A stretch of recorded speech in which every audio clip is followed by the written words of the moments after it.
जय जगन्नाथ दर्शक बंधु Vaishnavi story and motivate channel को आपण मानक पुणी थे स्वागत। दर्शक बंधु आज गोटे स्पेशल खाद्य उपरे आलोचना करिबा। सपुरी रे हलवा केमिति तैयार करा जाए से विषय में आपन को वर्णना करिवि। आउ एई हलवा को आपण घरे बनै करी खाइले यार स्वादिष्ट स्वाद आपण माने अनुभव करि परिबे। दर्शक बंधु सपुरी होची एक पुष्टिकर खाद्य, विटामिन भरपूर अच्छी एथिरे। तेणु सपुरी केमिति हलवा बनैबे चलतु से विषय में आपण मानकु कहिबी। खरा दिने आपण माने बाजार में पाचिला सपुरी पाई परिबे। शीत दिन में थाए किंतु खरा दिने अधिक मिले। सपुरी खूब पुष्टिकर होइथिले मध्य साधारणतः पिला माने याको खाइबा को नाराज थांती। तेणु सुजी हलवा समस्ते खाउदुवा बेले सपुरी रे हलवा प्रस्तुत करी पिला मानक ठारू आरंभ करी बड़ मानक जाए एक विशेष स्वाद परसी पारिबे। मुख्यतः उत्तर भारत में प्रस्तुत होउथवा सपुरी हलवा निज रोषे घरे केमिति प्रस्तुत करिवे चलतु मु प्रस्तुति प्रणाली आपण मानक कहिबे। कटा होइथवा सपुरी को एक पैन रे पकाई सेथिरे केसर, अलैच गुंड, पानी और चीनी मिसाई गरम हेबा लागि चूल्हा पर रखु। यह फुटिबा पर्यंत चामच रे चलाउथिबे।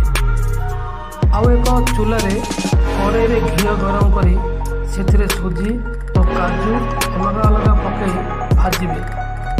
सुजी सुनेली रंगर होई आसिले याकु सेही सपुरी सिझा जाइथिबा पैन रे पकाई भल भाबरे गोळे देबे जेपरी गोटे रही न जाए।